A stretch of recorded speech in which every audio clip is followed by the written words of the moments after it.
ये मानसून सत्र है और एक तरीके से ये बजट सत्र ही है। तो इस मानसून सेशन में जो बजट पेश किया गया, कल बजट का पहला दिन था चर्चा का, और कल की चर्चा में आप सबने देखा होगा एक शानदार बजट मोदी जी के नेतृत्व में ऐतिहासिक तीसरी टर्म का पहला बजट पेश होने के बाद देश ये देखना चाहते हैं कि बजट पे चर्चा अच्छी तरह से हो, सार्थक हो, ये सब चाहते हैं। कल ऑपोजिशन पार्टी के कुछ मेंबर, खास करके कुछ दल के नेताओं ने जिस तरीके से बजट के समय में टिप्पणी की और जैसे भाषण दिया, मैं उसको सबसे पहले तो खंडन करना चाहता हूं कि बजट सेशन का गरिमा को नीचे गिरा करके इन्होंने सदन का अपमान भी किया है।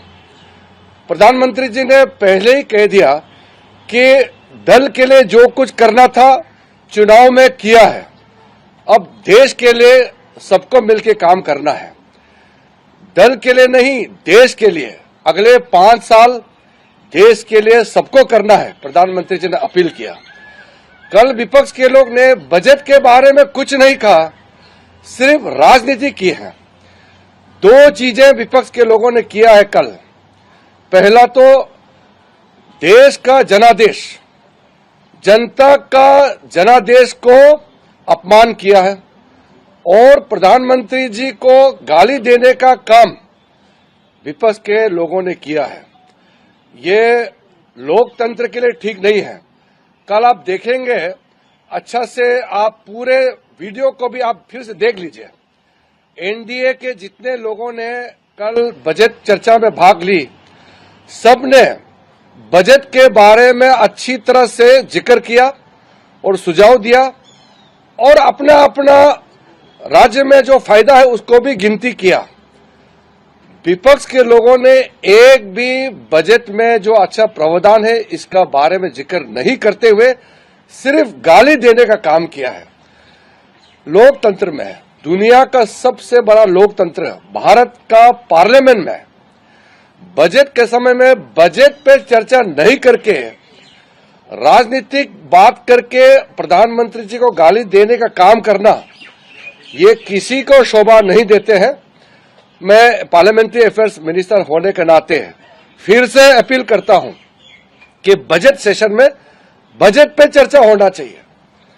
मैं विस्तार में तो नहीं कहूंगा क्योंकि अभी सदन में चर्चा चल रही है, लेकिन जो बजट में इस बार निर्मला सीतारमण जी के द्वारा पेश किया गया है, मोदी जी का तीसरी टर्म में भारत का दुनिया का सबसे तीसरे बड़े अर्थशक्ति बनाने का, 3rd largest economy of the world बनाने का पूरा प्रावधान नींव इस बजट में रखा है। इसमें क्यों चर्चा नहीं होते हैं?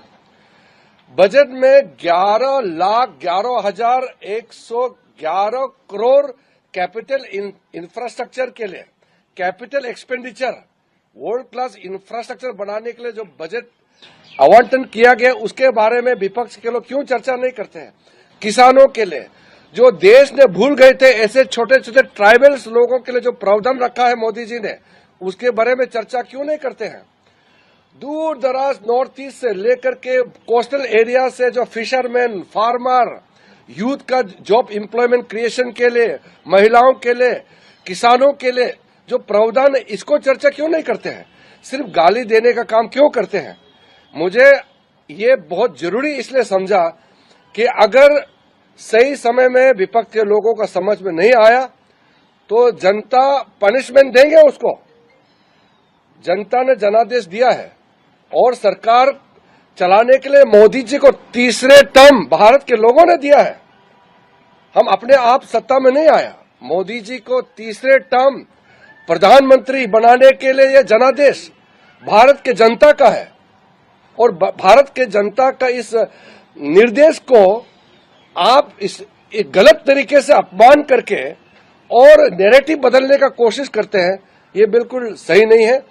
बजट सेशन, बजट पे चर्चा होना चाहिए। बताइए ना, इतना हिस्टोरिक जो बजटरी एलोकेशन हुए हैं हर सेक्टर के लिए, कैसा खर्चा करना चाहिए वो बताइए ना। विपक्ष के लोगों को ये बताना चाहिए कि इतना बड़ा बजट को खर्चा करने के लिए और क्या क्या कदम उठाना चाहिए, वो बताओ ना, सुझाव दो। सुझाव देने के लिए बजट सेशन होता है, या गाली गलौज देने के लिए बजट सेशन नहीं होते हैं।